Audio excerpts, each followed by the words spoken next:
Rumah itu selalu terasa lapang. Bahkan mungkin terlalu lapang untuk 2 orang. Dindingnya yang tinggi dan perabotannya yang dipilih dengan cermat memancarkan aura kemewahan yang tenang. Sebuah cerminan langsung dari selera dan status penghuninya. Anindita menyukai ketenangan itu. Baginya, rumah adalah benteng, tempat ia bisa melepaskan jabatannya sebagai direktur utama dan menjadi dirinya sendiri. Pagi itu, seperti pagi-pagi lainnya, ia sudah terjaga jauh sebelum alarm berbunyi. Aroma kopi yang baru diseduh menguar dari dapur, bercampur dengan wangi roti panggang yang samar. Semuanya berada di tempatnya. Semua berjalan sesuai rutinitas yang ia ciptakan untuk efisiensi dan kenyamanan. Di meja makan, Anindita sudah rapi dengan blus kerja berwarna biru tua. Rambutnya yang panjang terikat rapi ke belakang. Di hadapannya tergeletak sebuah tablet yang menampilkan laporan keuangan mingguan. Namun matanya lebih sering melirik ke arah tangga, menunggu suaminya, Bram, turun untuk sarapan. Mereka selalu sarapan bersama. Itu adalah salah satu aturan tak tertulis yang Anindita pegang teguh. Sebuah ritual kecil untuk menjaga kehangatan di tengah kesibukan mereka. Ketika Bram akhirnya muncul, langkahnya terasa berat. Wajahnya masih menyisakan jejak bantal dan matanya belum sepenuhnya terbuka. Ia mengenakan kemeja yang sedikit kusut. Dasinya masih menggantung di leher, belum diikat. Anindita menatapnya sekilas. Sebuah kebiasaan yang ia lakukan setiap pagi untuk memastikan penampilan suaminya sempurna sebelum berangkat ke kantor. Bagaimanapun, Bram adalah seorang manajer di perusahaannya. Citranya adalah bagian dari citra perusahaan. Pagi Mas, sapanya lembut. Kopimu sudah siap. Bram hanya bergumam sebagai jawaban. Menarik kursi di seberang Anindita dan langsung meraih cangkir kopinya. Ia menyesapnya dalam diam. Matanya terpaku pada kekosongan di dinding di belakang Anindita. Tidak ada senyum. Tidak ada sapaan hangat seperti dulu. Hanya keheningan yang terasa canggung. Anindita meletakkan tabletnya. Jangan lupa, hari ini ada pertemuan dengan klien dari Jepang jam 10. Pastikan semua materi presentasi sudah final. Aku sudah mengirimkan beberapa catatan revisi ke emailmu tadi malam. Ucapnya dengan nada profesional yang tak bisa ia lepaskan sepenuhnya bahkan di rumah. Iya, aku sudah baca, jawab Bram singkat, tanpa menatapnya. Keheningan kembali menyelimuti mereka. Anindita mencoba lagi. Akhir pekan ini kita jadi ke rumah ibu? Beliau sudah menanyakan beberapa kali. Lihat nanti saja. Aku mungkin ada urusan, balas Bram. Urusan. Kata itu menjadi jawaban Bram untuk banyak hal belakangan ini. Urusan di akhir pekan. Urusan di malam hari yang membuatnya pulang larut. Urusan yang membuatnya selalu terpaku pada ponselnya. Anindita memperhatikan benda persegi itu sekarang. Tergeletak di sebelah piring Bram. Ponsel itu seolah menjadi perpanjangan dari tangannya. Sebuah dunia pribadi yang tak bisa Anindita masuki. Beberapa bulan terakhir, Anindita merasakan pergeseran yang subtil namun nyata dalam pernikahan mereka. Bram menjadi lebih pendiam, lebih mudah tersinggung. Tawa mereka yang dulu sering mengisi setiap sudut rumah kini menjadi barang langka. Awalnya Anindita mengira itu karena tekanan pekerjaan. Ia bahkan sempat menawarkan Bram untuk mengambil cuti panjang, berlibur hanya berdua untuk menyegarkan pikiran. Tapi Bram menolaknya dengan alasan proyek penting yang tidak bisa ditinggalkan. Proyek penting itu, Anindita kemudian menyadari, sepertinya lebih sering dikerjakan melalui ponsel daripada di ruang rapat. Ia sering mendapati Bram tersenyum sendiri saat menatap layar ponselnya. Senyum yang bukan ditujukan untuknya. Saat Anindita mendekat, Bram akan dengan cepat mengubah tampilan layarnya atau mengantongi ponselnya. Ia menjadi sangat protektif terhadap benda itu.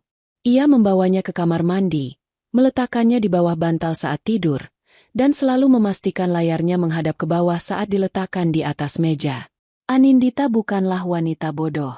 Sebagai seorang pemimpin perusahaan, ia terbiasa mengamati, menganalisis, dan membaca situasi. Ia melihat semua tanda-tanda itu, semua bendera merah yang berkibar di depan matanya. Tapi ia memilih untuk diam, mengumpulkan lebih banyak data, memastikan ia tidak salah mengambil kesimpulan berdasarkan asumsi. Ia juga memperhatikan interaksi Bram di kantor. Suaminya itu bekerja di divisi pemasaran, sementara Anindita memegang kendali penuh sebagai pucuk pimpinan perusahaan warisan ayahnya.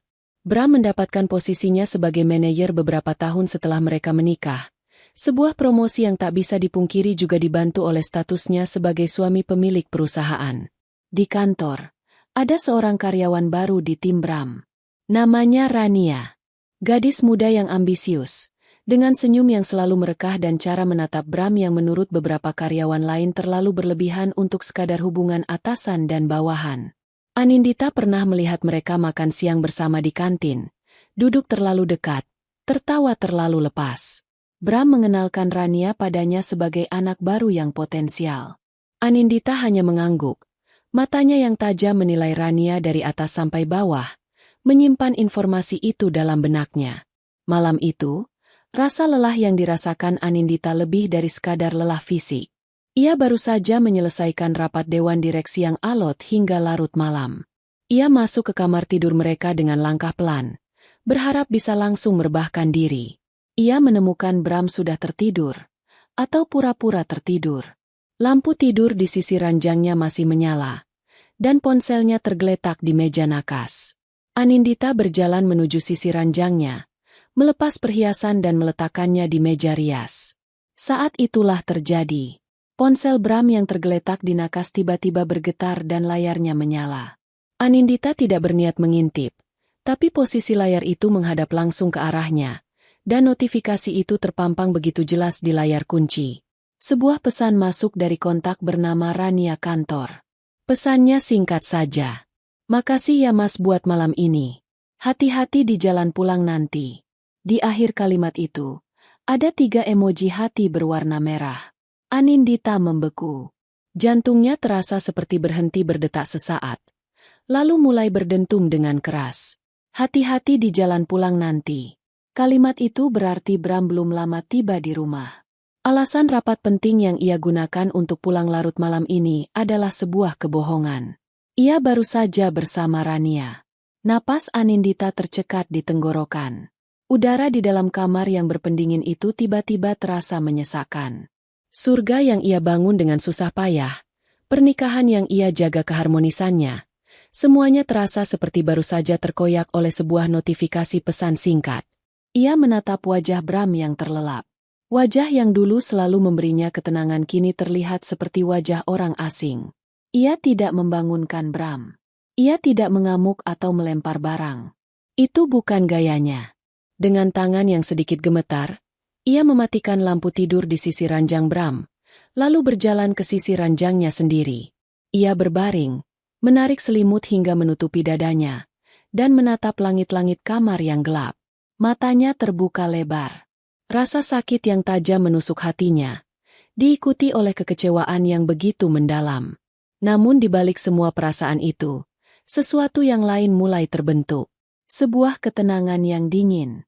Sebuah keputusan. Malam itu, Anindita tidak tidur. Ia tidak menangis. Ia berpikir. Ia merencanakan langkah selanjutnya. Keesokan harinya, Anindita bersikap seolah tidak ada yang terjadi.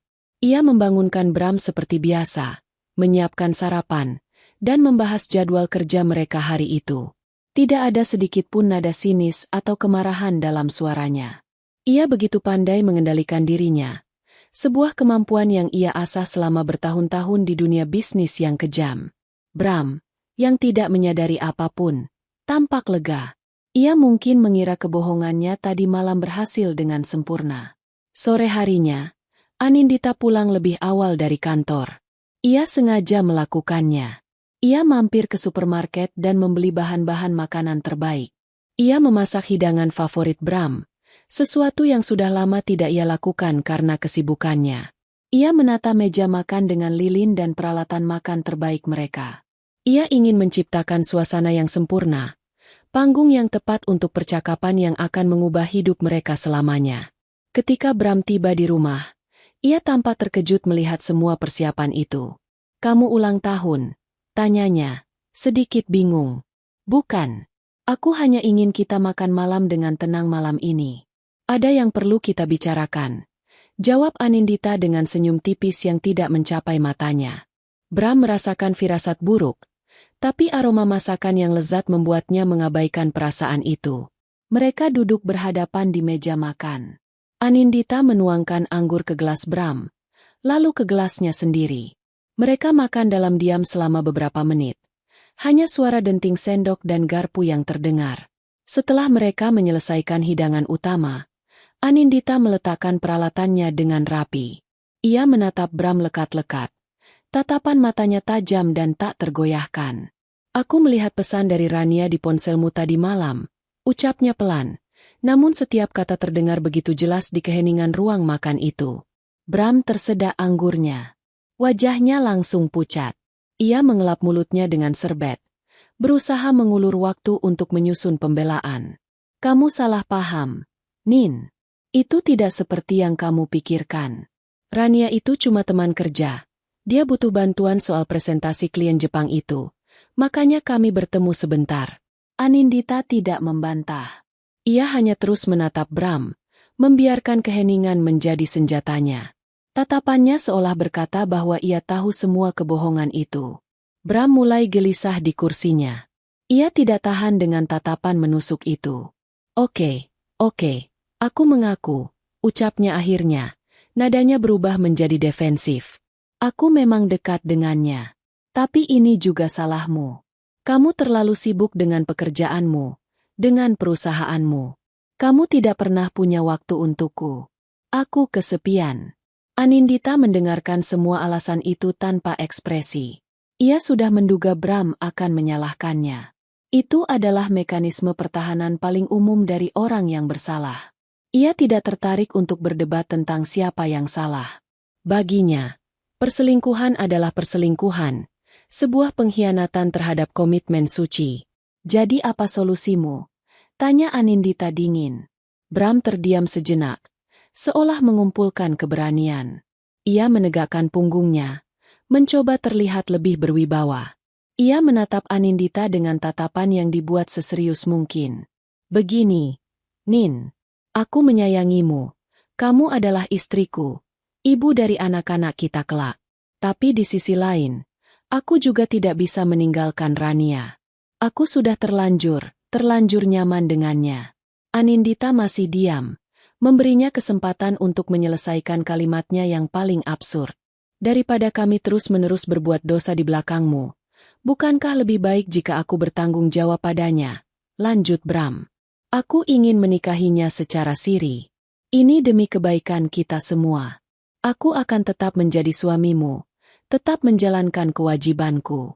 Semuanya akan sama saja. Hanya saja, aku juga punya istri lain.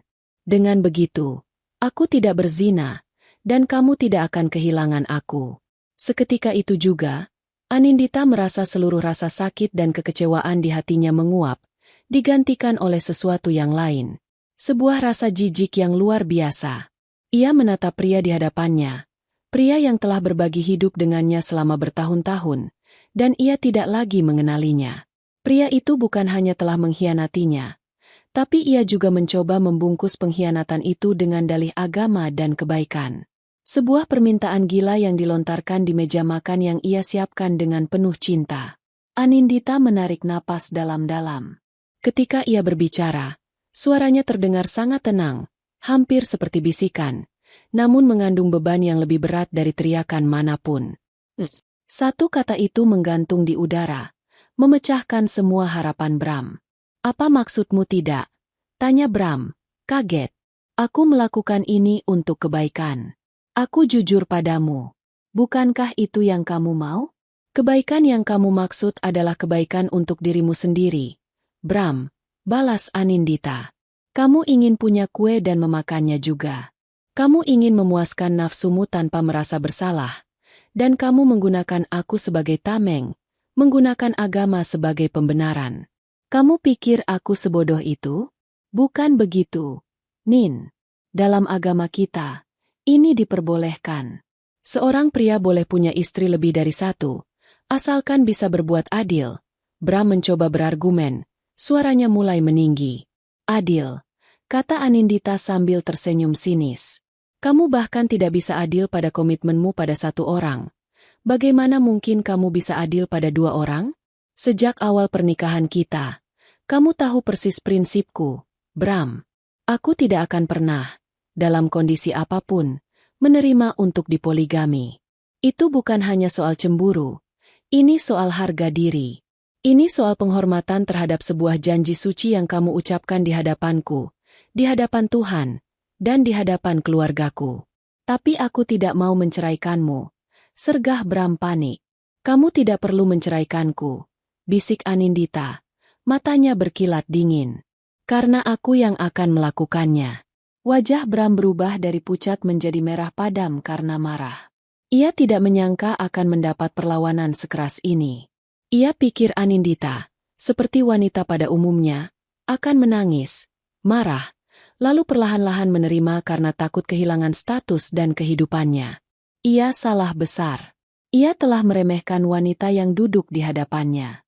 Kamu tidak serius. Kamu tidak akan melakukan itu, desis Bram. Anindita bangkit dari kursinya. Ia merapikan pakaiannya seolah baru saja menyelesaikan sebuah rapat bisnis yang tidak penting. Makan malamnya sudah selesai, Bram. Begitu juga pernikahan kita. Ia berbalik dan berjalan meninggalkan ruang makan, meninggalkan Bram yang termangu di kursinya. Amarah, kebingungan, dan kepanikan bercampur aduk di wajahnya. Ia baru saja melempar sebuah granat ke tengah-tengah kehidupannya yang nyaman, dan ia tidak menyadari bahwa wanita yang ia tantang adalah orang yang memegang kendali pemicunya. Di dalam kamar, Anindita tidak lagi merasa sakit. Ia merasa bebas. Keputusan telah dibuat. Sekarang saatnya untuk eksekusi. Perang baru saja dimulai, dan ia tidak berniat untuk kalah. Hari-hari berikutnya di rumah itu terasa seperti medan perang dingin. Udara yang dulu terasa hangat kini membeku, syarat dengan kata-kata yang tak terucap. Bram mencoba taktik baru. Ia tidak lagi menuntut atau marah. Sebaliknya, ia mencoba bersikap seolah percakapan di meja makan malam itu hanyalah sebuah ledakan emosi sesaat. Sebuah pertengkaran suami istri biasa yang akan reda seiring waktu. Pagi hari setelah malam penolakan itu, Anindita menemukan secangkir kopi sudah tersaji di meja samping tempat tidurnya, dibuat persis seperti yang ia suka. Sebuah gestur kecil yang dimaksudkan untuk melunakkan hatinya. Anindita menerimanya tanpa banyak komentar. Terima kasih. Hanya itu yang ia ucapkan, nadanya datar dan sopan, seperti seorang atasan yang berterima kasih pada stafnya. Ia meminum kopi itu sambil terus bersiap. Gerakannya efisien dan teratur, tidak memberikan celah sedikit pun bagi Bram untuk memulai percakapan pribadi. Ia membangun dinding yang tak terlihat di sekelilingnya. Dinding yang terbuat dari formalitas dan kesopanan yang dingin. Bram merasa frustrasi. Ia tidak terbiasa diabaikan seperti ini. Ia terbiasa menjadi pusat perhatian Anindita, entah itu dalam bentuk cinta atau amarah. Sikap diam dan tenang Anindita jauh lebih menakutkan daripada teriakan atau tangisan. Ia merasa seperti sedang berhadapan dengan lawan yang tidak bisa ia tebak langkahnya. Sore itu, ia memutuskan untuk melancarkan serangan berikutnya. Ia menunggu Anindita di ruang keluarga, tempat mereka biasa bersantai setelah seharian bekerja. Ketika Anindita masuk, Bram sudah duduk di sana, dengan beberapa buku bernuansa religius terbuka di meja di hadapannya. Pemandangan yang sangat ganjil, mengingat Bram jarang sekali menyentuh buku-buku semacam itu. Duduk dulu, Nin. Ada yang mau aku sampaikan, kata Bram dengan nada yang dibuat terdengar bijaksana. Anindita menuruti. Ia duduk di sofa tunggal yang berjarak cukup jauh dari Bram, melipat tangannya di pangkuan, memasang ekspresi sabar seolah sedang mendengarkan presentasi dari bawahannya. Aku sudah berpikir semalaman, dan aku sudah banyak membaca. Bram memulai, menunjuk buku-buku di hadapannya. Aku sadar keputusanku ini mungkin berat untukmu. Tapi coba lihat dari sisi yang lain. Rania itu gadis baik-baik. Dia tersesat. Aku hadir di hidupnya untuk membimbingnya. Bukankah menolong orang yang tersesat itu sebuah perbuatan mulia? Jika aku menikahinya, aku menyelamatkannya dari fitnah dan dosa. Aku juga menyelamatkan diriku sendiri. Ini bukan soal nafsu, Nin. Ini soal menyempurnakan ibadah. Anindita mendengarkan pidato itu dengan saksama. Ia memperhatikan bagaimana Bram dengan lihai memutarbalikkan konsep, membingkai perselingkuhannya sebagai sebuah misi penyelamatan suci. Ia menempatkan dirinya sebagai pahlawan dan Rania sebagai korban yang harus ditolong, sementara Anindita diharapkan menjadi fasilitator yang berhati mulia. Sudah selesai, tanya Anindita tenang ketika Bram berhenti untuk mengambil napas. Bram mengangguk, tampak bangga dengan argumennya. Anindita mencondongkan tubuhnya sedikit ke depan. Bram, kamu bicara tentang ibadah, tapi kamu memulainya dengan kebohongan dan pengkhianatan. Kamu bicara tentang menolong orang, tapi kamu menyakiti orang yang paling dekat denganmu. Kamu bicara tentang menyelamatkan dari dosa, tapi kamu menyeret semua orang ke dalam masalah yang kamu ciptakan sendiri. Tidak ada satupun kemuliaan dalam perbuatanmu. Yang ada hanyalah egoisme yang dibungkus dengan kalimat-kalimat suci. Wajah Bram mengeras. Argumen logis Anindita menelanjanginya, meruntuhkan topeng saleh yang coba ia kenakan. Kamu tidak mengerti, desisnya. Ini adalah panggilan hati. Panggilan hati, atau panggilan nafsu, balas Anindita tajam. Jangan pernah membawa-bawa nama Tuhan untuk membenarkan pengkhianatanmu. Kamu merendahkan Tuhan dan merendahkan kecerdasan saya. Melihat argumen logikanya gagal total, Bram beralih ke taktik ketiga, air mata buaya. Wajahnya yang tadi tegang kini berubah sendu. Ia menundukkan kepalanya, bahunya sedikit bergetar. Aku tahu aku salah, Nin, katanya dengan suara serak, mencoba memancing simpati. Aku hilaf. Tapi apa kamu tega menghancurkan semua yang sudah kita bangun bertahun-tahun hanya karena satu kesalahan ini? Ingat waktu kita pertama kali bertemu? Ingat semua mimpi kita? Kita berjanji akan menua bersama. Apa kamu mau membuang semua itu? Ia mengangkat wajahnya, dan Anindita bisa melihat matanya yang berkaca-kaca. Sebuah pertunjukan yang mungkin akan berhasil pada wanita lain, tapi tidak pada Anindita. Hatinya sudah terlalu beku untuk bisa dicairkan oleh air mata palsu. Yang menghancurkan semuanya itu bukan aku, Bram. Tapi kamu. Kamu yang membuang semua mimpi itu saat kamu memutuskan untuk membagi hatimu dengan orang lain. Jawab Anindita. Suaranya tetap stabil. Bram semakin putus asa. Ia mengeluarkan senjata pamungkasnya, mencoba melibatkan kekuatan eksternal. Tadi ibuku telepon. Aku terpaksa cerita sedikit tentang masalah kita. Beliau sangat khawatir. Beliau ingin bicara denganmu. Mungkin bisa memberikan nasihat sebagai orang yang lebih tua. Anindita langsung memotong. Masalah ini antara aku dan kamu, Bram. Tidak ada hubungannya dengan ibumu atau siapapun. Aku menghormati ibumu sebagai mertuaku, tapi aku tidak akan membiarkan beliau atau siapapun ikut campur dalam keputusan hidupku. Jangan pernah mencoba menggunakan keluargamu untuk menekan aku. Serangan terakhir itu pun berhasil dipatahkan. Bram kehabisan akal. Semua taktiknya gagal. Wajahnya yang tadi sedih kini berubah menjadi wajah frustrasi dan amarah yang tak terkendali. Ia berdiri dari kursinya. Napasnya memburu. Baiklah, serunya. Nada suaranya tidak lagi memohon, melainkan mengancam. Kalau itu maumu. Dengar baik-baik, Anindita. Aku akan tetap menikahi Rania. Dengan atau tanpa persetujuanmu. Aku tidak butuh restumu. Anindita tidak terkejut. Ia justru merasa lega. Ancaman itu adalah penegasan yang ia butuhkan. Itu adalah titik di mana tidak ada lagi jalan untuk kembali. Ia menatap Bram dengan tatapan yang aneh.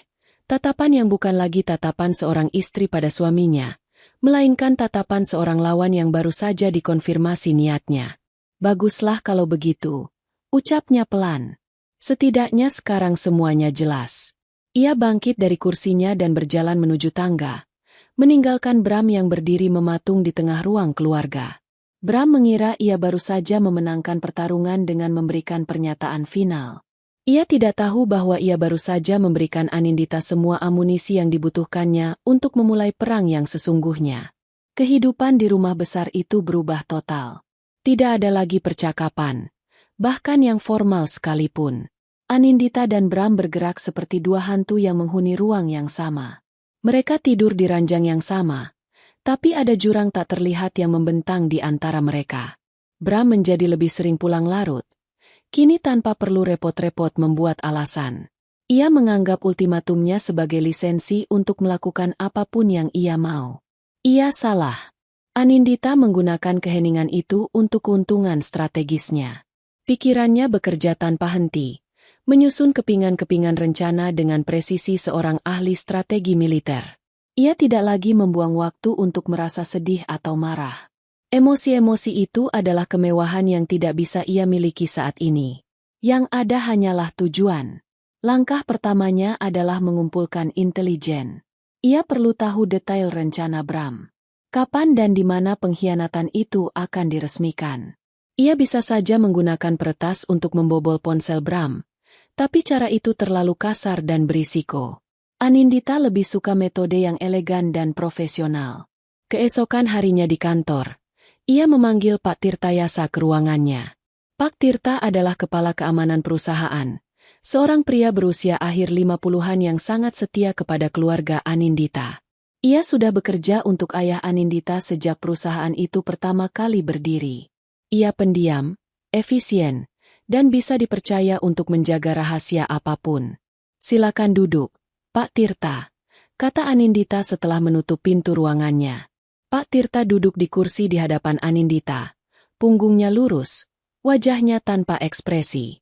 Ia menunggu perintah. Saya butuh bantuan Bapak, Anindita memulai. Nadanya serius dan langsung ke intinya. Ini masalah personal, tapi berkaitan dengan integritas perusahaan. Saya butuh informasi mengenai semua aktivitas manajer pemasaran, Bramantio, di luar jam kerja. Wajah Pak Tirta tidak berubah, tapi matanya menyiratkan pemahaman. Fokuskan pada interaksinya dengan salah satu staf di divisinya, Rania. Saya butuh laporan yang akurat, detail, dan absolut rahasia. Tidak boleh ada orang lain yang tahu tentang ini. Hanya Bapak dan saya. Laporan langsung ke saya. Jangan melalui perantara. Apakah Bapak bisa menanganinya? Tanya Anindita. Bisa, Bu. Akan saya laksanakan. Jawab Pak Tirta singkat. Hanya itu. Tidak ada pertanyaan. Tidak ada basa-basi. Ia mengerti tugasnya. Setelah Pak Tirta keluar, Anindita merasa sedikit lebih tenang. Roda telah berputar. Sekarang ia hanya perlu menunggu sambil menjalankan perannya di panggung sandiwara ini. Di kantor, ia melihat Bram dan Rania menjadi semakin berani. Mereka tidak lagi sembunyi-sembunyi. Mereka sering terlihat berjalan bersama di koridor, makan siang berdua di sudut kantin, dan pulang kerja pada waktu yang bersamaan. Rania, khususnya, tampak sangat menikmati posisinya. Saat berpapasan dengan Anindita di lobi, Rania akan melemparkan senyum tipis yang penuh dengan kemenangan tersembunyi. Ia pikir Anindita adalah istri yang lemah dan pasrah, yang tidak punya pilihan selain menerima nasibnya. Rania tidak tahu bahwa tatapan tenang yang Anindita berikan padanya bukanlah tatapan kekalahan, melainkan tatapan seekor predator yang sedang mengukur mangsanya. 3 hari kemudian, sebuah amplop coklat polos tanpa nama pengirim tergeletak di atas meja kerja Anindita saat ia tiba di pagi hari. Ia tahu itu dari siapa. Ia membawa amplop itu masuk ke ruang pribadinya, sebuah ruangan kecil di belakang ruang kerja utamanya yang kedap suara. Dengan tangan yang stabil, ia membukanya. Di dalamnya ada beberapa lembar kertas dan sebuah kartu memori kecil. Kertas pertama adalah laporan yang diketik rapi, tanpa emosi, mencatat pergerakan Bram dan Rania selama 3 hari terakhir. Hari pertama, kunjungan ke beberapa toko perhiasan di sebuah pusat perbelanjaan mewah. Hari kedua, kunjungan ke sebuah butik gaun pengantin muslimah. Hari ketiga, kunjungan survei ke sebuah kompleks villa pribadi di daerah Puncak, dilanjutkan dengan pembayaran uang muka untuk penyewaan sebuah unit villa pada hari Sabtu, 2 minggu dari sekarang. Acara yang didaftarkan. Syukuran keluarga. Anindita membaca laporan itu baris demi baris. Setiap kata adalah paku yang menancap di peti mati pernikahannya. Lalu ia memasukkan kartu memori ke dalam laptopnya. Beberapa foto muncul di layar. Foto Bram sedang membantu Rania mencoba sebuah cincin. Foto Rania tersenyum bahagia sambil memegang sebuah gaun putih sederhana. Dan foto terakhir, Bram dan Rania berdiri di depan sebuah villa yang indah, saling berpegangan tangan. Anindita menatap foto terakhir itu untuk waktu yang lama. Inilah buktinya. Pengkhianatan yang divisualisasikan. Ada rasa sakit yang berdenyut di dadanya. Sisa-sisa terakhir dari cinta yang pernah ada. Tapi rasa sakit itu dengan cepat tertelan oleh gelombang kemarahan yang dingin dan amarah yang terukur. Ini bukan lagi hanya tentang perselingkuhan. Ini tentang penghinaan. Bram menggunakan uang yang berasal dari keringat Anindita dan keluarganya untuk membiayai pernikahan keduanya. Ia menggunakan posisinya di perusahaan untuk merayu bawahannya. Ia telah menginjak-injak tidak hanya hati Anindita, tetapi juga kehormatan keluarganya dan integritas perusahaannya. Cukup sudah. Anindita menutup laptopnya. Wajahnya keras seperti batu. Rasa ragu yang mungkin masih tersisa di benaknya kini lenyap tak berbekas. Ia mengambil ponselnya. Jarinya bergerak cepat di atas layar, mencari sebuah nama di daftar kontaknya. Pengacara keluarganya. Waktu untuk mengamati dan bertahan sudah habis. Waktu untuk menyerang telah tiba. Ponsel itu terasa dingin dan berat di genggaman Anindita. Di layarnya masih tertera nama Pak Hartono, pengacara kepercayaan keluarganya. Dengan satu tarikan napas panjang untuk menenangkan detak jantungnya yang sedikit berpacu, Anindita menekan tombol panggil. Panggilan itu langsung dijawab pada dering kedua. "Selamat pagi, Bu Anindita," sapa suara berat dan tenang di seberang sana. "Pagi, Pak. Maaf mengganggu waktunya. Saya harap Bapak ada waktu. Saya butuh bantuan hukum segera," kata Anindita. Suaranya tegas dan lugas, tidak menyisakan ruang untuk basa-basi. "Tentu saja, Bu. Apa yang bisa saya bantu?" Anindita tidak ragu-ragu. "Saya ingin Bapak segera menyiapkan surat gugatan cerai atas nama saya, Anindita Larasati, terhadap suami saya, Bramantio." Ada jeda sejenak di seberang sana. Bukan jeda karena kaget, melainkan jeda seorang profesional yang sedang memproses informasi krusial. Pak Hartono sudah menangani urusan hukum keluarga Larasati selama lebih dari 20 tahun. Ia tahu Anindita bukan tipe orang yang mengambil keputusan secara impulsif. "Baik, Bu. Boleh saya tahu dasar gugatannya?" "Perselingkuhan dan rencana melakukan poligami tanpa izin dan sepengetahuan saya. Saya memiliki semua bukti yang diperlukan, dalam bentuk foto, video, dan catatan transaksi. Semuanya tak terbantahkan." "Saya mengerti, Bu. Kapan Ibu ingin gugatan ini didaftarkan?" Anindita menatap kalender di mejanya. Ia sudah menandai sebuah tanggal dengan lingkaran merah tipis. "Hari Sabtu, 2 minggu lagi. Saya ingin semua dokumen siap untuk saya tanda tangani pada hari Senin. Tepat 2 minggu 3 hari dari sekarang. Tapi pendaftarannya bisa menunggu instruksi saya selanjutnya. Yang terpenting, semuanya harus siap dan sempurna secara hukum pada hari itu." "Baik, Bu Anindita. Saya akan segera proses. Apakah ada hal lain?" "Satu hal lagi, Pak.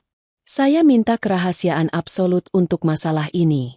Tidak boleh ada satu orang pun di firma Bapak yang tahu detailnya selain Bapak sendiri, sampai saya memberikan izin." "Tentu saja, Bu. Kerahasiaan adalah prioritas kami.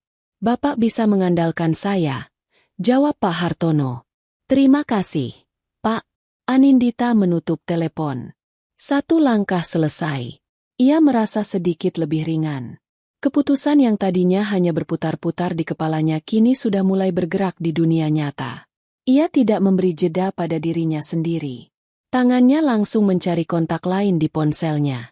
Ibu Retno, Direktur Sumber Daya Manusia. Anindita sendiri yang merekrutnya 2 tahun lalu, memilihnya karena integritas dan ketegasannya yang tanpa kompromi. Ia menekan tombol panggil. "Selamat pagi, Bu Anindita," sapa suara seorang wanita yang terdengar efisien. "Pagi, Bu Retno.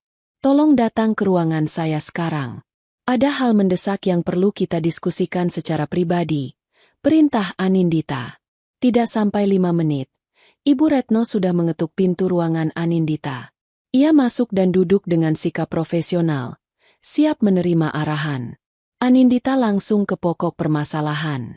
Saya menerima laporan yang sudah terverifikasi mengenai pelanggaran berat kode etik perusahaan yang dilakukan oleh manajer pemasaran, Bramantio. Ibu Retno mendengarkan dengan saksama. Wajahnya serius. Pelanggaran tersebut mencakup penyalahgunaan wewenang dan konflik kepentingan, yaitu menjalin hubungan terlarang dengan bawahannya secara langsung, Rania dari tim pemasaran. Hubungan ini telah menciptakan lingkungan kerja yang tidak sehat dan berpotensi membuka celah tuntutan hukum terhadap perusahaan di kemudian hari. Anindita sengaja menggunakan bahasa korporat yang dingin. Ini bukan lagi urusan suami istri. Ini adalah urusan antara direktur utama dan seorang manajer yang telah melanggar aturan. Saya minta Anda menyiapkan surat pemutusan hubungan kerja untuk Bramantio. Segera. Cantumkan alasan pemecatan dengan jelas berdasarkan pasal-pasal dalam peraturan perusahaan kita yang telah ia langgar. Surat itu harus siap bersamaan dengan paket pesangonnya sesuai hukum yang berlaku. Paling lambat hari Senin, 2 minggu 3 hari dari sekarang. Baik, Bu. Akan saya siapkan. Jawab Ibu Retno tanpa ragu. Dan untuk Rania, lanjutkan Anindita. Tolong lakukan evaluasi ulang terhadap kinerja dan posisinya. Saya rasa, kontribusinya tidak lagi sejalan dengan nilai-nilai perusahaan kita. Saya mengerti maksud Ibu. Akan saya tindak lanjuti, kata Ibu Retno. Terima kasih, Bu Retno. Sama seperti sebelumnya, saya minta kerahasiaan penuh untuk masalah ini. Biarkan ini berjalan di antara kita berdua saja sampai waktunya tiba, tutup Anindita. Setelah Ibu Retno meninggalkan ruangannya, Anindita bersandar di kursinya. Badai di dalam dirinya mulai terasa tenang, digantikan oleh fokus yang tajam. Ia bangkit dari kursinya, berjalan ke lemari penyimpanan di sudut ruangan. Ia mengambil 2 buah amplop coklat berukuran folio yang tebal dan berkualitas baik. Ia meletakkannya berdampingan di atas meja kerjanya yang luas dan kosong. 1 amplop untuk mengakhiri pernikahannya. 1 amplop lagi untuk mengakhiri karir suaminya di tempat ini. Keduanya adalah surat pembebasan. Pembebasan untuk Bram dari semua tanggung jawabnya. Dan pembebasan untuk Anindita dari semua pengkhianatannya. Ia menatap kedua amplop kosong itu. Inilah hadiah pernikahan yang akan ia berikan. Sebuah hadiah yang setimpal. Saat itu, ia sempat melirik sebuah bingkai foto digital di mejanya, yang secara acak menampilkan fotonya bersama Bram saat mereka berlibur di Eropa beberapa tahun lalu. Keduanya tersenyum lebar ke arah kamera. Tampak begitu bahagia dan tanpa beban. Anindita menatap foto itu tanpa emosi. Ia tidak merasakan kerinduan, hanya sebuah kesadaran yang dingin bahwa pria di dalam foto itu sudah lama mati, atau mungkin tidak pernah benar-benar ada. Dengan 1 sentuhan tombol, ia mematikan bingkai foto itu. Layarnya berubah menjadi hitam. Tidak ada gunanya menatap masa lalu yang ternyata hanya ilusi. 2 minggu menjelang hari yang telah ditandai Anindita di kalendernya terasa berjalan sangat lambat sekaligus sangat cepat. Di permukaan, semua tampak normal. Anindita tetap menjalankan tugasnya sebagai direktur utama dengan sempurna. Ia memimpin rapat, menandatangani dokumen, dan membuat keputusan-keputusan strategis dengan kepala dingin. Tidak ada seorang pun di perusahaan yang menyadari badai yang sedang ia siapkan. Di rumah, suasana semakin aneh. Bram, yang salah mengartikan keheningan Anindita sebagai tanda kepasrahan, menjadi semakin percaya diri. Ia tidak lagi berusaha menyembunyikan apapun. Ia sering menerima telepon dari Rania di ruang keluarga, tertawa lepas seolah Anindita tidak ada di sana. Ia membicarakan persiapan sebuah acara, memesan catering, dan mengatur dekorasi dengan antusias. Setiap tawa dan kalimat mesranya adalah sayatan kecil bagi Anindita. Namun ia tidak menunjukkan reaksi apapun. Wajahnya tetap tenang. Matanya tetap fokus pada buku atau tablet yang sedang ia baca. Suatu malam, saat Anindita sedang memeriksa laporan di ruang kerja rumah, Bram masuk dan bersandar di kusen pintu. "Kamu tidak marah lagi, kan?" tanyanya dengan nada santai. "Aku tahu awalnya berat, tapi nanti juga kamu akan mengerti kalau ini adalah jalan terbaik untuk semua." Anindita mengangkat wajahnya dari tumpukan kertas, menatap Bram dengan tatapan kosong. "Aku sedang bekerja, Bram. Kalau tidak ada yang penting, tolong jangan ganggu," jawabnya. Sikap dingin Anindita itu sebenarnya membuat Bram sedikit tidak nyaman, tapi keegoisannya yang besar membuatnya menepis perasaan itu. Ia menganggap Anindita hanya sedang merajuk dan butuh waktu. Ia tidak bisa membayangkan bahwa Anindita benar-benar akan meninggalkannya. Meninggalkan dia berarti meninggalkan semua kemewahan ini, dan Bram yakin Anindita tidak akan sebodoh itu. Ia telah salah menilai kekuatan karakter istrinya. Di kantor, Rania berubah menjadi ratu sehari. Ia berjalan dengan dagu terangkat. Senyumnya menyiratkan kemenangan. Ia mulai berani memerintah staf lain yang bukan bawahannya. Seolah-olah ia sudah menjadi nyonya manajer. Beberapa karyawan yang setia pada Anindita menatapnya dengan jengkel, sementara yang lain memilih untuk menjaga jarak, tidak mau terlibat dalam drama yang sedang berlangsung. Gosip mulai menyebar di sudut-sudut pantry dan melalui aplikasi pesan singkat. Semua orang bisa merasakan ada sesuatu yang besar akan terjadi. Anindita melihat semuanya. Dari balik dinding kaca ruangannya, ia mengamati semua sandiwara itu dengan detil. Ia melihat Rania memamerkan cincin baru yang melingkar di jari manisnya kepada beberapa rekan kerjanya. Ia melihat Bram memberikan kunci mobil perusahaan kepada Rania untuk digunakan, sebuah fasilitas yang jelas di luar haknya. Setiap pelanggaran kecil itu ia catat dalam benaknya, menambah keyakinannya bahwa keputusannya sudah benar. Seminggu sebelum hari H, Anindita mengadakan pertemuan rahasia dengan Pak Hartono dan Ibu Retno di sebuah ruang rapat pribadi di luar kantor. Di atas meja tergeletak 2 bundel dokumen yang sudah rapi. Gugatan cerai sudah siap, Bu. Semua bukti sudah dilampirkan.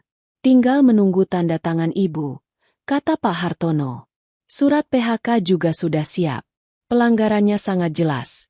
Perusahaan berada di posisi yang sangat kuat. Paket kompensasinya juga sudah dihitung sesuai undang-undang, tambah Ibu Retno. Anindita memeriksa setiap lembar dokumen itu dengan teliti. Ia membaca setiap klausul, setiap pasal. Semuanya sempurna. Terima kasih atas kerja keras kalian. Tolong simpan ini baik-baik. Saya akan mengambilnya hari Jumat depan, katanya. Malam sebelum hari pernikahan siri itu, Anindita melihat Bram memasukkan beberapa pakaian ke dalam sebuah tas travel kecil. Ia bersiul-siul kecil, tampak sangat gembira. Aku berangkat pagi-pagi sekali besok. Nin, ada acara outing kantor di Villa Puncak. Mungkin menginap semalam, katanya. Kebohongan itu keluar dari mulutnya dengan sangat lancar. Anindita, yang sedang duduk di tepi ranjang sambil membaca, hanya menurunkan bukunya sejenak. Ia menatap Bram. Untuk sesaat, Bram merasa merinding ditatap seperti itu. Tatapan Anindita begitu dalam dan tak terbaca. Tapi kemudian Anindita tersenyum tipis. Selamat bersenang-senang. Hati-hati di jalan, ucapnya. Senyum dan ucapan Anindita yang tak terduga itu membuat Bram lega. Ia mengira akhirnya Anindita luluh juga. Ia mendekat dan mencoba mencium kening Anindita. Sebuah kebiasaan lama mereka.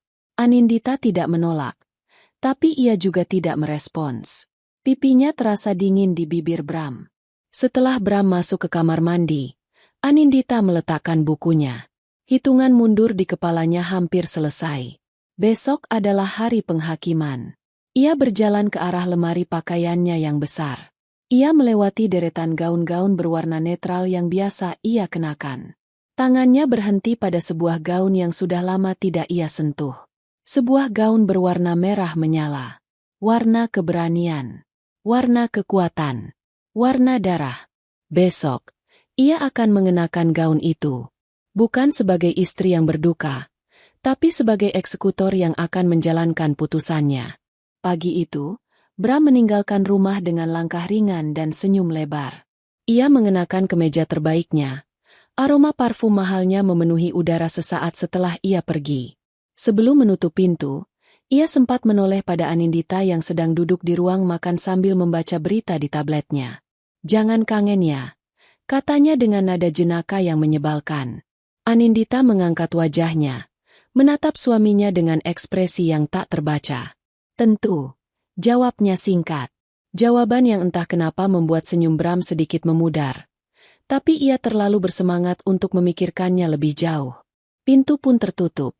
meninggalkan Anindita sendirian dalam keheningan rumah yang luas itu. Setelah suara mobil Bram menjauh dan hilang di telan jalanan, Anindita meletakkan tabletnya. Ia tidak lagi membaca.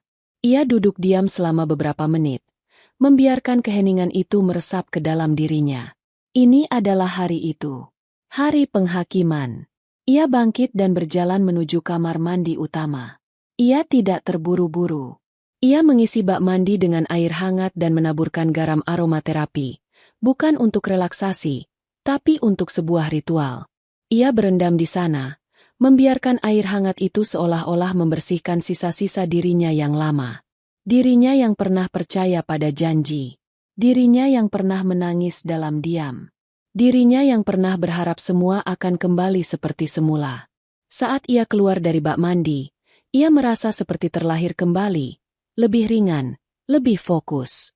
Proses berikutnya ia lakukan di depan meja rias. Setiap gerakan tangannya terukur dan penuh tujuan. Ia mengoleskan alas bedak dengan sempurna, menciptakan kanvas wajah yang mulus dan tanpa celah, sebuah topeng yang tidak akan menunjukkan emosi apapun. Ia membentuk alisnya dengan presisi, memberikan tatapan yang tajam. Ia membingkai matanya dengan eyeliner hitam, garisnya tegas dan sedikit menukik di ujung, membuatnya terlihat lebih garang. Terakhir, ia mengambil lipstik dari wadahnya. Warnanya merah darah, semerah gaun yang telah ia siapkan. Dengan tangan yang luar biasa stabil, ia memulaskan warna itu ke bibirnya. Bibir yang tidak akan lagi mengucapkan kata-kata cinta pada Bram, melainkan kata-kata penghakiman. Selesai dengan riasannya, ia berjalan ke lemari pakaian. Tangannya melewati deretan pakaian kerjanya yang berwarna aman seperti biru tua, abu-abu, dan hitam. Ia berhenti pada satu gaun yang tergantung sedikit terpisah dari yang lain. Gaun merah menyala. Modelnya sederhana namun sangat elegan, pas di badan dengan potongan leher yang tegas. Gaun itu memancarkan aura kekuatan dan kepercayaan diri. Saat ia mengenakannya dan menatap bayangannya di cermin, ia tidak lagi melihat Anindita sang istri. Ia melihat Anindita sang direktur utama, sang pemimpin, sang eksekutor. Wanita di cermin itu adalah ratu di kerajaannya sendiri, dan hari ini ia akan menyingkirkan pengkhianat. Langkah terakhir adalah mengambil senjatanya. Dari laci nakas yang terkunci, ia mengeluarkan 2 amplop coklat tebal yang telah ia siapkan. Ia merasakan beratnya di tangannya. Bukan berat kertas, tapi berat dari keputusan dan konsekuensi. Dengan hati-hati, ia memasukkan kedua amplop itu ke dalam sebuah tas tangan berstruktur kokoh berwarna hitam. Tas itu bukan sekadar aksesori, melainkan tas kerja yang membawa dokumen paling penting dalam hidupnya saat ini. Ia siap. Perjalanan dari Jakarta menuju kawasan puncak ia tempuh dalam keheningan. Ia tidak menyalakan radio atau musik. Suara mesin mobil yang menderu pelan menjadi satu-satunya teman perjalanannya. Pemandangan di luar jendela yang menampilkan perbukitan hijau dan langit biru seolah mengejek misinya yang kelam. Tapi Anindita tidak terpengaruh. Pikirannya jernih. Fokusnya setajam silet. Ia mengingat alamat dan nomor villa yang tertera di laporan Pak Tirta. Setiap belokan dan patokan jalan sudah ia hafal di luar kepala. Setelah sekitar 2 jam perjalanan, ia tiba di gerbang kompleks villa pribadi itu. Ia menyebutkan nomor villa tujuannya kepada penjaga keamanan, yang langsung membukakan portal untuknya tanpa banyak bertanya. Jantungnya berdebar sedikit lebih cepat, bukan karena takut, tapi karena antisipasi. Ia menemukan villa itu dengan mudah. Beberapa mobil terparkir di halaman depannya. Dari luar terdengar sayup-sayup suara orang bercakap-cakap dan alunan musik lembut bernuansa Islami. Anindita tidak langsung memarkir mobilnya di depan villa. Ia memilih tempat yang sedikit jauh, di bawah pohon rindang. Ia mematikan mesin mobil dan keheningan kembali menyergap. Ia menatap pantulan dirinya sekali lagi di kaca spion. Wanita dengan gaun merah dan tatapan mata yang membara. Ia mengambil satu tarikan napas dalam, menahannya sejenak, lalu mengembuskannya perlahan. Saat itu juga, semua keraguan terakhir lenyap. Yang tersisa hanyalah kepastian. Ia membuka pintu mobil dan melangkah keluar. Sepatu hak tingginya yang berwarna hitam mengilat langsung beradu dengan aspal, menciptakan bunyi ketukan yang tegas dan berirama. Setiap ketukan itu seolah menjadi genderang perang yang ia tabuh sendiri, membawanya semakin dekat ke medan pertempuran. Pintu utama villa itu tidak tertutup rapat, menyisakan celah kecil yang seolah mengundang Anindita untuk masuk. Ia mendorongnya pelan. Pintu itu terbuka tanpa suara, menampakkan pemandangan di ruang tengah. Sekitar 20 orang duduk bersila di atas karpet, menghadap ke satu arah.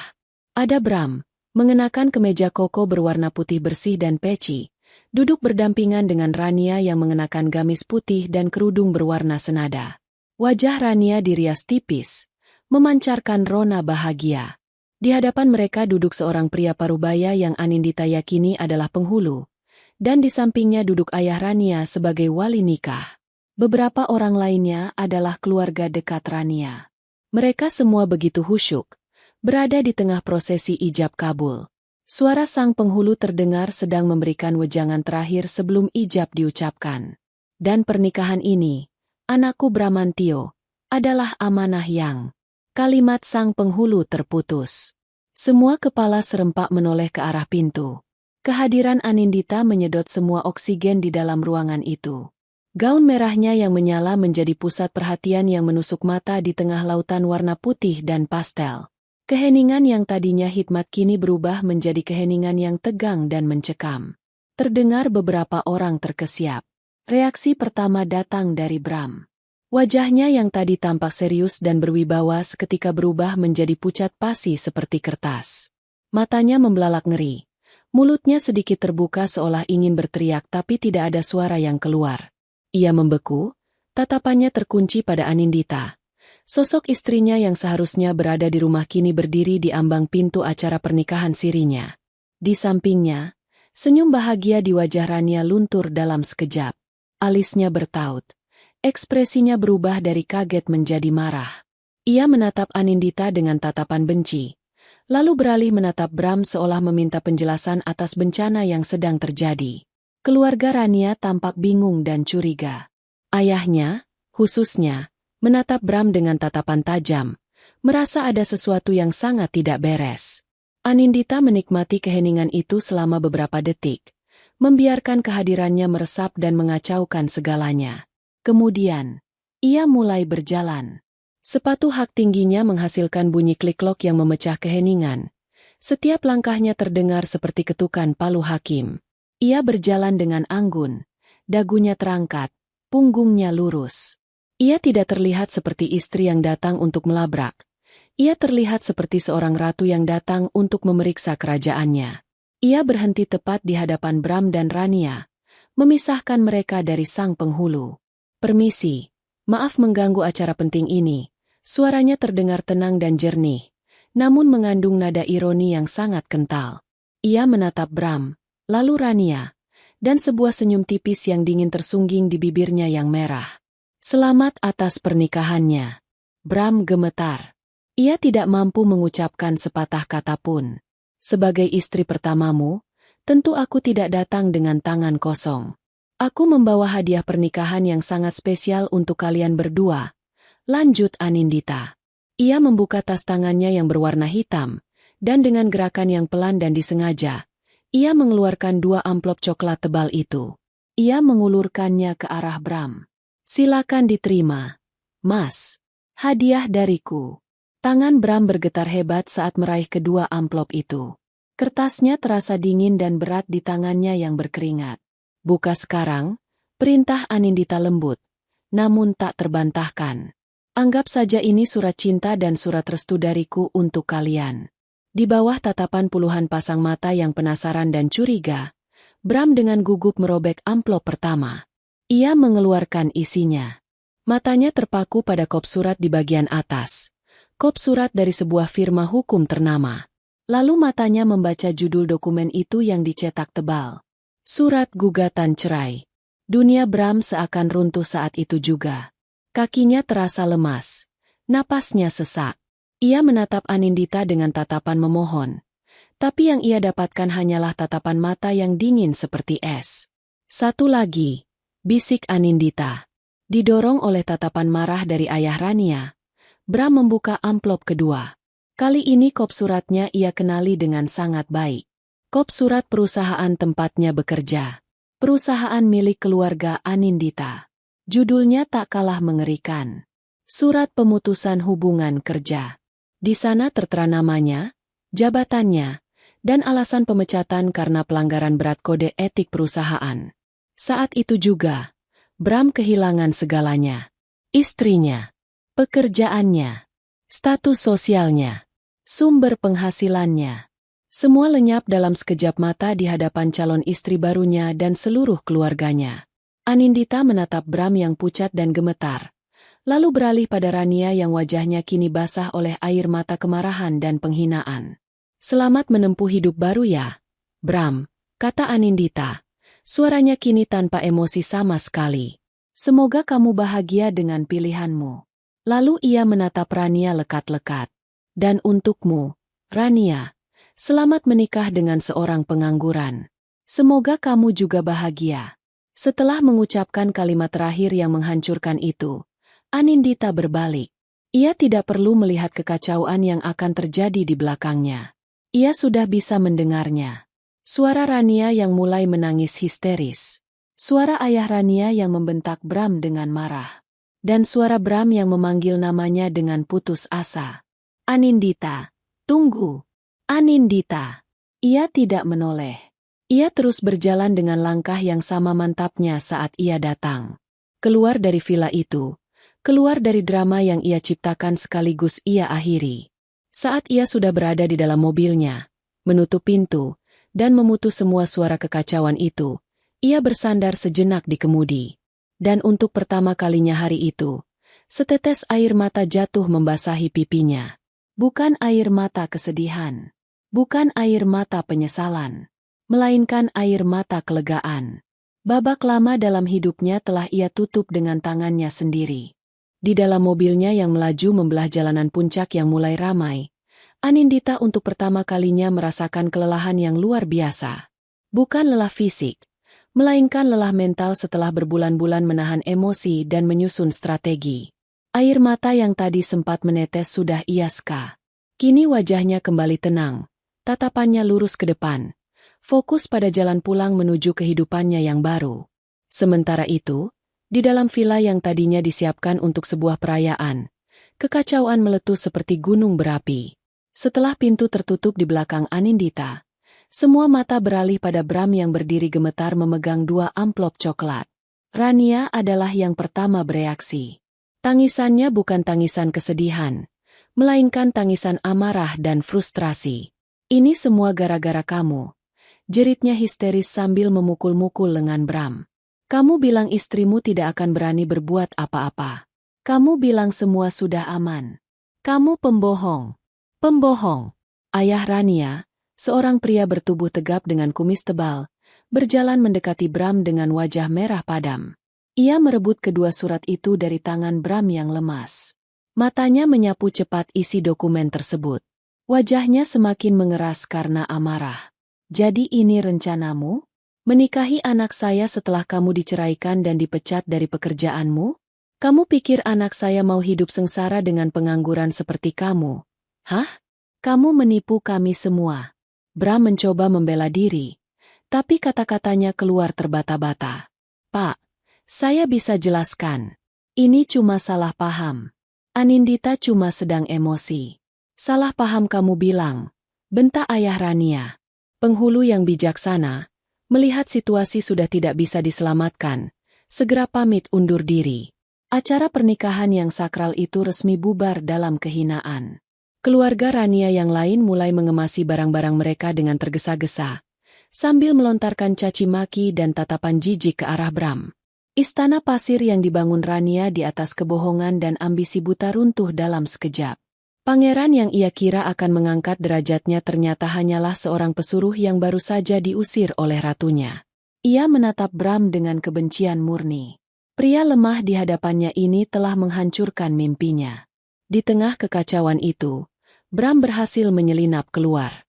Satu-satunya pikirannya adalah mengejar Anindita, memohon, dan memperbaiki semuanya. Ia masuk ke mobilnya dan dengan panik mencoba menelepon istrinya. Panggilan tidak tersambung. Ia mencoba mengirim pesan. Centang 1. Tidak terkirim. Anindita telah memblokirnya. Kepanikan mulai menjalari dirinya. Anindita sendiri, setelah merasa cukup tenang, memang telah melakukan hal itu. Ia menepikan mobilnya sejenak di sebuah area peristirahatan. Dengan jari-jari yang mantap, ia membuka daftar kontaknya, menemukan nama Bram, dan menekan tombol blokir. Ia melakukannya di semua aplikasi pesan dan media sosial. Putus. Total. Setelah itu, ia mengirim 2 pesan singkat. 1 untuk Pak Hartono, 1 lagi untuk Ibu Retno. Isinya sama. Sudah selesai. Lanjutkan prosesnya hari Senin. Bram yang putus asa terus melajukan mobilnya menuju rumah mereka. Rumah yang selalu menjadi tempatnya pulang. Namun saat ia tiba, gerbang tinggi itu tertutup rapat. Ia membunyikan klakson berkali-kali. Seorang petugas keamanan baru yang tidak ia kenali keluar. "Maaf Pak, ada perlu apa?" tanya petugas itu dengan sopan namun tegas. "Saya mau masuk. Ini rumah saya," kata Bram tidak sabar. "Maaf Pak, sesuai instruksi dari Bu Anindita, Bapak sudah tidak diizinkan masuk ke dalam properti ini," jawab petugas itu. Dunia Bram terasa gelap. Ia bahkan telah diusir dari rumahnya sendiri. Ia berteriak memanggil nama Anindita, tapi yang menyahut hanyalah gema suaranya sendiri. Malam itu, Bram tidak punya tempat untuk pulang. Anindita tiba di rumah beberapa jam kemudian. Rumah itu terasa sangat sunyi, tapi bukan sunyi yang menyesakkan. Ini adalah sunyi yang damai. Untuk pertama kalinya dalam waktu yang lama, ia merasa rumah itu benar-benar menjadi miliknya. Ia tidak memasak. Ia memesan makanan favoritnya melalui aplikasi, menyalakan musik jazz yang lembut, dan makan malam sendirian di meja makan yang besar itu sambil tersenyum.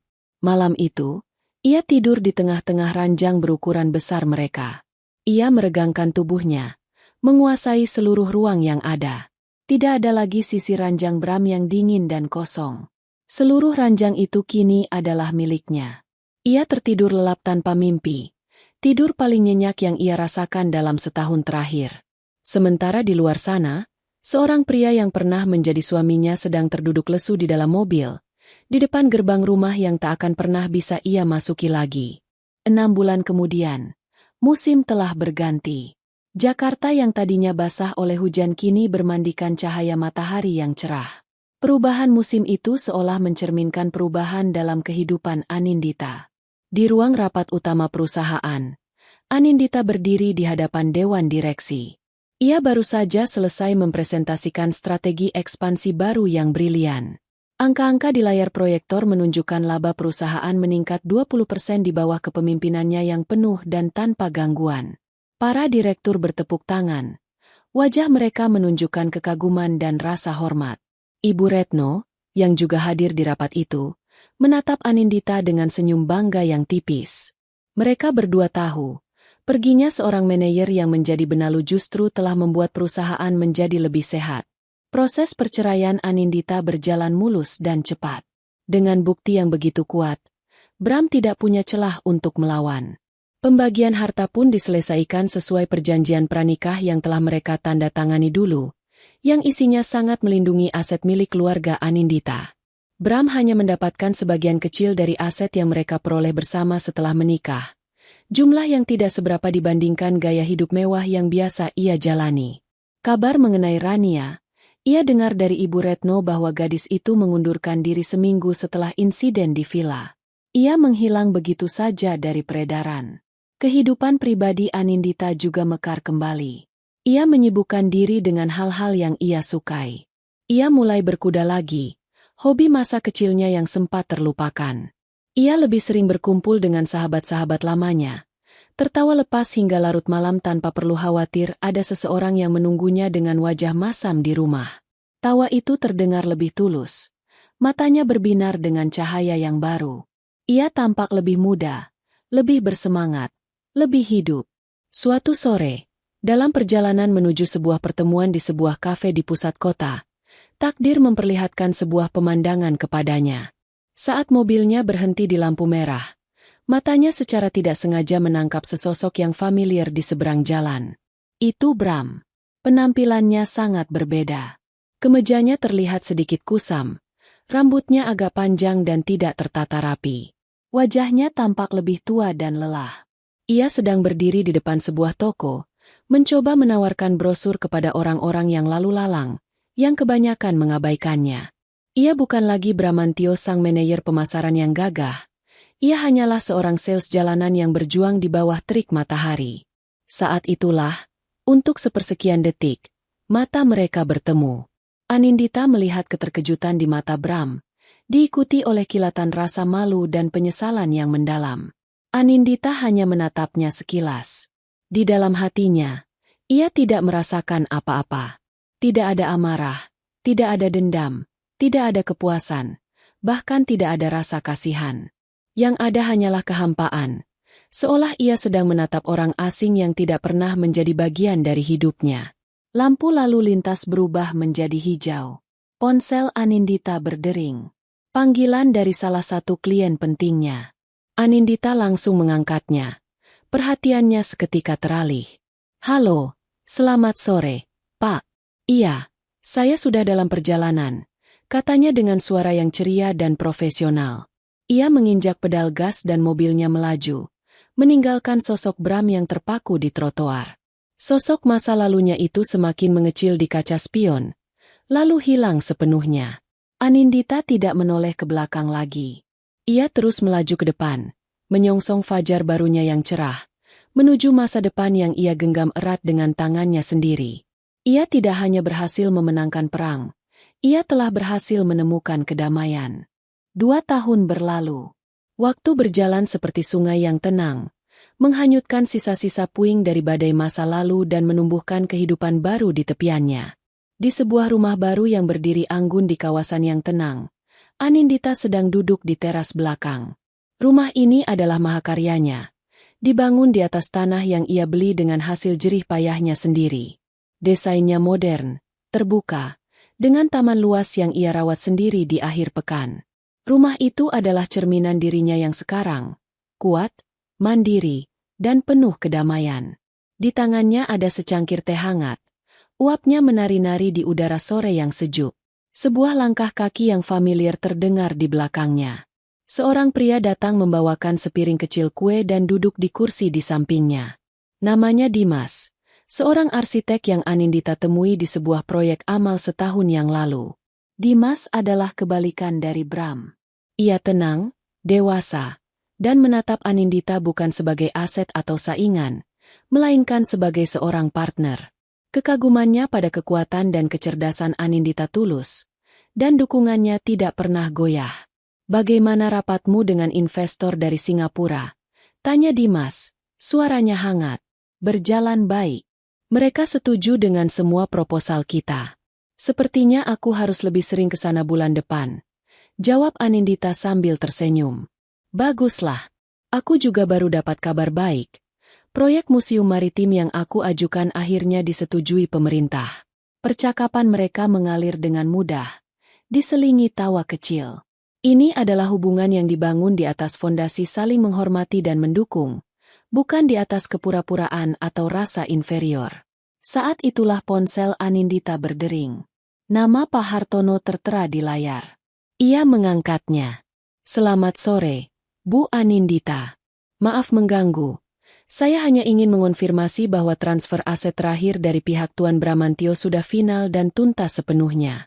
Semua urusan hukum antara ibu dan beliau sudah resmi selesai 100%, kata Pak Hartono. "Syukurlah. Terima kasih banyak atas semua bantuannya selama ini, Pak," jawab Anindita lega. "Oh iya Bu, sekadar informasi saja. Kebetulan keponakan saya tinggal di kota yang sama dengan keluarga Tuan Bramantio. Saya dengar, beliau sekarang tinggal kembali dengan orang tuanya.